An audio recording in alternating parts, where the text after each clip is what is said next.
Bom dia, meus irmãos. Que o Senhor possa estar abençoando, guardando cada vida de cada um dos irmãos, né? Neste momento tão complicado, né, que a gente está passando, mas o Senhor está no controle de tudo, né? O Senhor está nos guardando, nos abençoando.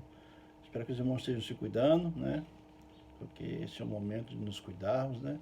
Cuidar da nossa saúde, né? Que o Senhor possa estar nos guardando, né? Antes de começarmos aqui a falar sobre a lição de hoje, a lição 2, né? Vamos orar para agradecer ao Senhor por tudo que tem feito por nós, pelos cuidados, né? Santo amado querido Deus, obrigado pela oportunidade de estarmos na tua presença, Pai. Obrigado pela oportunidade de estarmos na tua palavra. Pedimos que tu possa continuar a nos abençoar, nos sustentar, ó Pai. Ajuda-nos, ó Pai, toma o controle de nossa vida, ó Pai. E que tudo que a gente for estudar aqui, ó Pai, o teu Espírito Santo possa falar aos nossos corações de maneira viva e verdadeira. Que possamos cada vez mais buscarmos aprender da tua palavra, buscarmos aprender o que tu queres para nós, ó Pai. Instrua-nos, ó Pai, de maneira viva e verdadeira, ó Pai. Em nome de Jesus. Amém. Bem, irmãos, a lição de hoje, a lição 2, né, das cartas de Paulo, nós vamos estar em Gálatas, né, os capítulos 1 e capítulo 2, onde vai estar falando sobre Cristo vive em mim.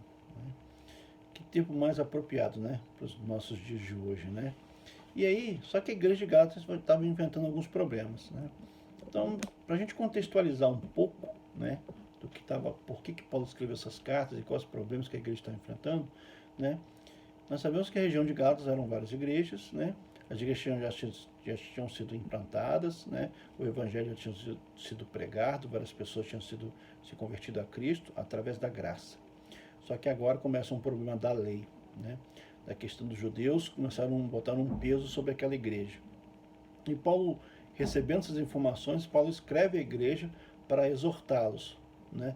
Para instruí-los, né? E aí, irmãos, quais os objetivos de estudarmos a lição Cristo vive em mim?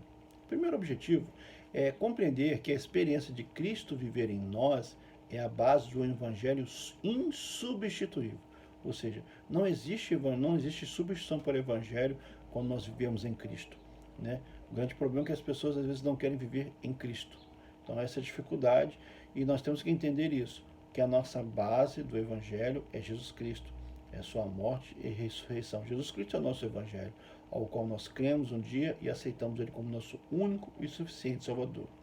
Segundo ponto é combater as distorções, né, que a gente tanto vê aí, né, quanto ao ensino e interpretação da palavra de Deus.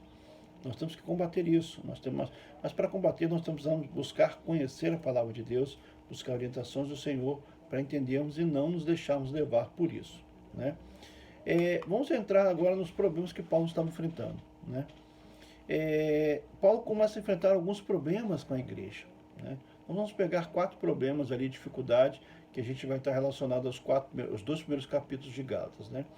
Mas antes, vamos ver o textuário da lição, Gálatas 2:20, que diz: portanto, não sou mais eu quem vive, mas é Cristo que vive em mim. E essa vida que vivo agora no corpo, né, vivo pela fé no Filho de Deus, que me amou e se entregou por mim. Então, é bem oportuno, né, falar com Cristo vive em mim, Paulo, esse texto, né, de Gálatas 2:20, onde Paulo relata que agora ele não vive mais, mas Cristo vive nele. E aí é o que, na verdade, se vive nele é a graça, né? Então, na verdade, ele foi justificado pela graça, não pela lei. Então, nós começamos a entender isso, o contexto que Paulo está nos mostrando, né? A situação que a igreja estava enfrentando e o que Paulo está passando por ele, né? E aí, qual o primeiro problema? O primeiro problema está em Gálatas 1, de 6 a 9, né? E aí o texto, né, de texto de Gálatas, no verso 8 nos diz o seguinte: mas ainda que nós mesmos ou um anjo do céu vos anuncie outro evangelho, além do que já vos tenho anunciado, seja anátema. Ou seja, não existe outro evangelho. Pode descer um anjo do céu, Paulo poderia voltar a pregar, não era para aceitar. O evangelho é único, o evangelho tinha sido pregado, anunciado, o evangelho não poderia mais mudar. É isso que Paulo está trazendo. Então Paulo, na verdade, ele estranha o que a igreja está passando, a igreja está se deixando levar, né? Falsos crentes, né, estavam entrando na igreja ali e anunciando, dizendo, né, mostrando isso aí. E aí eles estavam se deixando levar por isso. eles tinham sido se deixar levar dessa questão do que estava acontecendo ali, né? A lei eles estavam querendo que a lei sobrepor, né? A lei está acima da graça.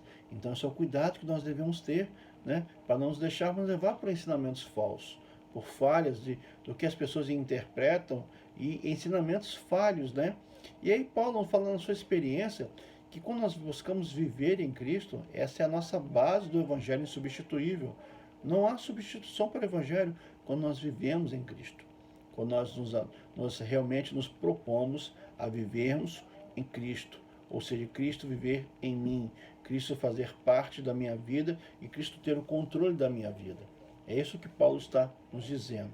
O segundo problema, né, que ele enfrenta está em Gálatas 2,16, que nos remete ao seguinte entendimento. Sabendo que o homem não é justificado pelas obras da lei, mas pela fé em Jesus Cristo, temos também crido em Jesus Cristo, para sermos justificados pela fé em Cristo, e não pelas obras da lei. Porquanto, pelas obras da lei, nenhuma carne será justificada.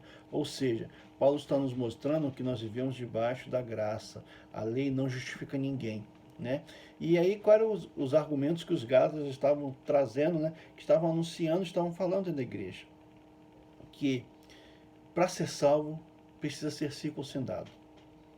Ou seja, a lei está sobrepondo a graça. Então, e aí Paulo, né, nos mostra que Paulo nos alerta a igreja em Gálatas e nos alerta hoje, né, que homem não é justificado pelas obras da lei, mas pela fé em Jesus Cristo. E aí nós podemos arremeter lá em Gênesis, né, em relação a Abraão.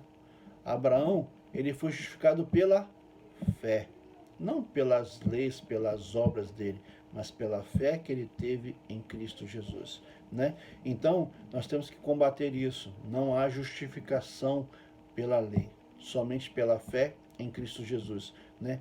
E aí Paulo fala que não haveria mais lugar para a lei no que tange ao cumprimento da salvação. No que tange ao cumprimento de salvação, é a graça do Evangelho em Jesus Cristo que salva, não mais a lei. Não há justificação pela lei, mas pela graça. E aí nós podemos fazer, né, traçar, né, um parâmetro em relação a isso. A lei, ela tem que ser cumprida, não é para não deixar de cumprir a lei. A gente tem que cumprir a lei. Mas e a graça? A graça é seguir o Evangelho, né, a verdade do Evangelho, pela pregação dele e pela pregação da fé. Ou seja, a graça nos leva à fé e sermos justificados pela fé. Ou seja, nós aceitamos a Cristo pela nossa fé e pela graça salvadora de Jesus Cristo, né? Outro ponto, a lei não justifica ninguém. Não há justificativa não há justificação pela lei. A palavra de Deus nos diz isso. Mas só há justificação pela graça, pela fé em Jesus Cristo. Então nós tomar muito cuidado com isso, estarmos muito atentos a essa questão de entendermos que nós somos justificados pela fé, pela graça salvadora de Jesus Cristo.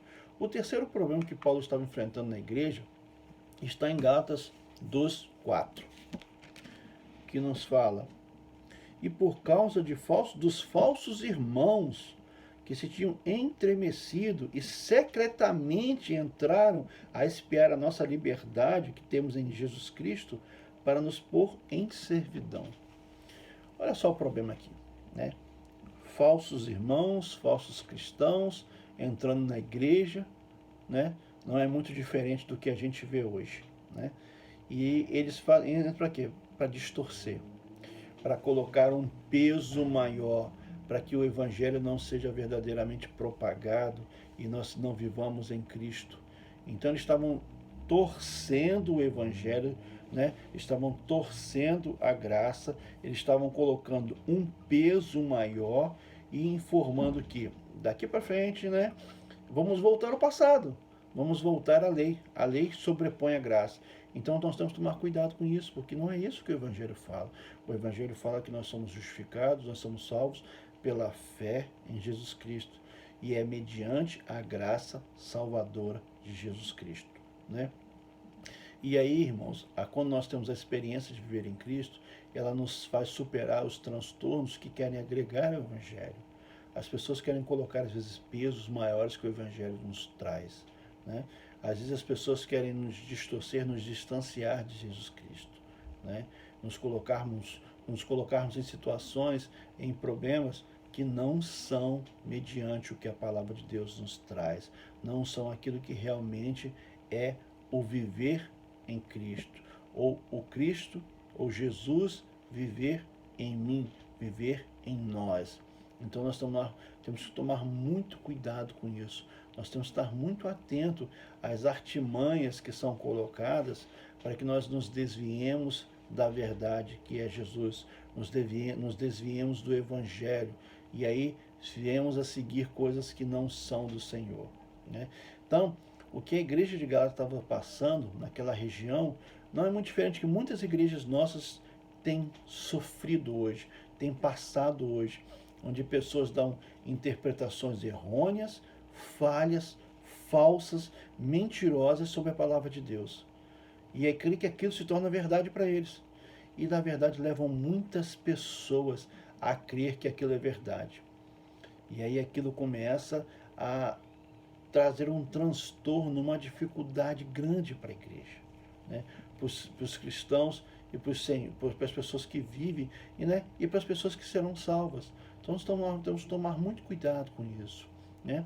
O quarto problema que Paulo estava enfrentando, né, está em Gálatas 12, 21, né, que Paulo fala, não aniquila a graça de Deus. Ou seja, não tem como mudar a graça de Deus. Não tem como aniquilar, ela é verdadeira, é real, né? Por quê? Se a justiça provém da lei, segue-se que Cristo morreu de balde, ou seja, não tem validade. É isso que aquelas pessoas estavam colocando na igreja, né? Se a justiça provém da lei, ou seja, estamos justificados pela lei, Cristo morreu, não tem validade a morte de Cristo. Isso é mentira, isso é falso, né? Isso é uma interpretação errônea, isso é um peso, isso é legalismo, é colocar a lei sobre a graça, acima da graça, e não pode acontecer isso, né? O Fábio já pregou sobre isso. Nós vemos como se fosse numa linha. Quando nós passamos essa linha, nós entramos no legalismo, ou seja, entramos naquilo que é diferente do que a palavra de Deus nos diz. Nós colocamos um peso maior do que a palavra nos diz. Então nós temos que tomar muito cuidado com isso. Nós temos que estar muito atentos, né? Porque não há justificativa pela lei. Só há justificação pela graça, pela fé. A palavra de Deus tem vários textos relacionados a isso, né? Então nós não podemos cair nessa artimanha, irmãos. Nós temos que tomar muito cuidado com isso, porque os Gálatas, né, estavam querendo começar a anular a graça da salvação. Olha que problema sério que a igreja de Gálatas estava enfrentando. Anular a graça da salvação. A salvação não vem pela graça, eles que estavam tentando colocar. E Paulo debate isso. Paulo, não, isso não é verdade. Isso é mentira. A salvação vem pela graça, pela fé, irmãos. É isso que Paulo está trazendo. É isso que Paulo está mostrando. E aí nós temos que tomar cuidado, porque várias coisas têm entrado nas igrejas, várias interpretações erradas, vários ensinamentos errados têm entrado nas igrejas, e os crentes estão aceitando isso como verdade. Irmãos, temos que acordar, despertar para isso, né? E aí, o que Paulo fala? Quando nós temos uma experiência de vida com Cristo, né? Ela desfaz toda a possibilidade de um evangelho transformado de forma por uma forma religiosa, legalista. Mas nós só conseguimos isso quando nós buscamos viver em Cristo. Aí nós não vamos ser religiosos, né? Nós não vamos ser legalistas, colocarmos um peso maior do que a palavra de Deus nos dá, né? Nós não vamos colocar peso sobre algo que não existe, que é mentiroso, que é falso, né? Irmãos, para encerrar, eu queria falar para os irmãos alguns pontos aqui, né?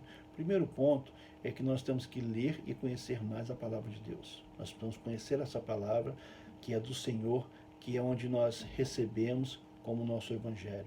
Segundo ponto, buscar desenvolvimento numa vida de oração. Nós temos que orar.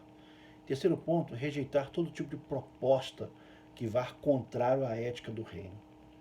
Quarto lugar, propor ensinar um discipulado de essência no evangelho.